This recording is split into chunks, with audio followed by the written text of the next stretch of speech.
Gujarat એટીએસે Rajasthan police સાથે મળી એક મોટું ઓપરેશન સફળતાપૂર્વક પાર પાડ્યું છે, જેમાં 40 લીટર લિક્વિડ મેફેડ્રોન ડ્રગ્સ ઝડપી પડાયું છે। ગુજરાત એટીએસે રાજસ્થાન પોલીસ સાથે જોધપુરમાં મોટી કાર્યવાહી હાથ ધરાઈ, જેને લઈને વાત કરવામાં આવે જોધપુરના સોયન્ટ્રા ગામમાંથી 40 લીટર એમડી લિક્વિડ કબજે કરાયું છે।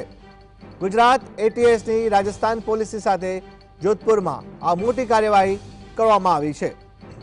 એક મોટું ઓપરેશન પાર પાડવામાં આવ્યું, જેને સફળતા મળી, જેમાં 40 લીટર લિક્વિડ મેફેડ્રોન ડ્રગ્સ ઝડપી પડાયું છે। શેરગઢ પોલીસ સ્ટેશન વિસ્તારમાં સોઈતારા ગામમાં આવેલા ટ્યુબવેલ પાસે આ એક સંયુક્ત કાર્યવાહીમાં ગેરકાયદેસર ચાલતી ડ્રગ્સ લેબનો પર્દાફાશ થયો છે।